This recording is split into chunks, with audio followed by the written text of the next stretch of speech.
भाई से अवध बिहारी।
सीता जी की भुजा देख करके चकित हो गए, वो दंग से रह गए। और मेरे प्रिय दर्शकों और सज्जनों, कुछ समय के बाद सीता माँ एक सुंदर से बालक को जन्म देती है। तो हम आपको वो कहानी सुना रहे हैं, सुनिए।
देखो तो भगवान राम को जैसे ही पता चला कि मेरा एक पुत्र हुआ है तो उनको बहुत खुशी हुई, बहुत आनंद हुआ, इतना आनंद हुआ तो उनको हृदय में समाता ही नहीं। सीता ने एक सुत जायो है वाल्मीकि सुन बेरे, मारे खुशियों के तभी भर भर आए, चूमत मुखड़ा जानकी माँ कि भर गई गोदे। कभी रोए कभी हंसे लाड़ला लगा जिया में गोदे। तो देखो सीता मैया अपने पुत्र को कैसे खिला रही है। आए हाय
मन में बहुत खुशी हो जाए। जाति कर्म और नाम कर्म तब वाल्मीकि ने दिया करार। जाति कर्म और नाम कर्म सब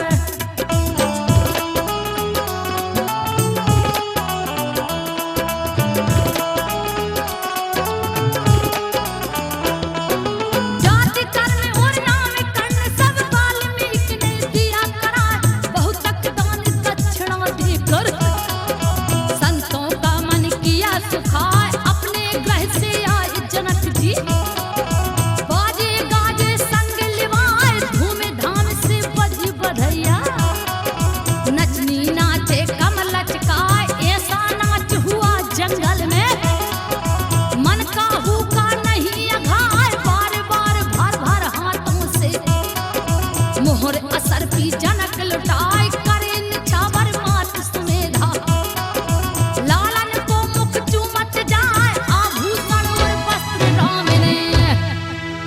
आय हाय देखो तो सीता जी की माँ और सीता जी के पिता और भगवान राम कैसे लालन को खिला रहे हैं। देखो कैसा मुख चूम रहे। रे बाप रे कैसा निछावर कर रहे हैं।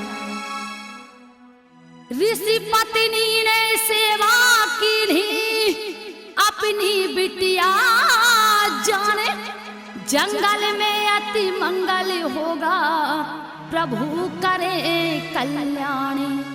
न्यारे दीप जले आश्रम में आए कृपा निधानी। अवधपुरी से आए हैं करे अनेक निदान। देखो भगवान कैसा दान कर रहे हैं।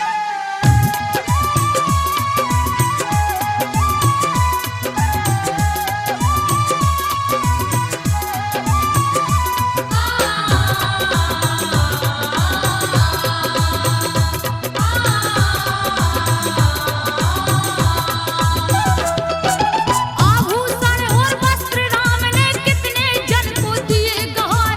ऋषि पत्नी ने दीप जलाकर सुहर आरती लई बनाए। राम सिया की करी वंदना चहुदस जगन मगन दिखलाए। पूजन किन्हीं जनक राज ने हर चरणों में शीश नवाए। वाल्मीकि के विधि पूर्वक शांति पाठ दिया कराए। कुशास की थी मुनि ने पूजा उस बालक का नाम धराए। राम लखन के आगे कुश का नामकरण भी दिया कराए। हंसी खुशी से उस जंगल में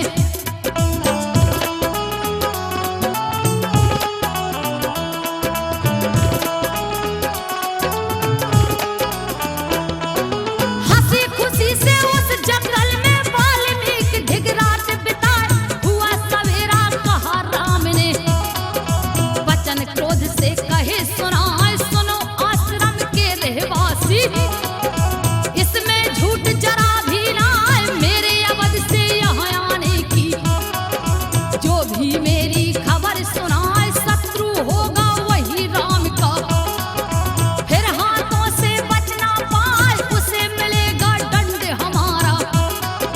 यह कल आज्ञा रहे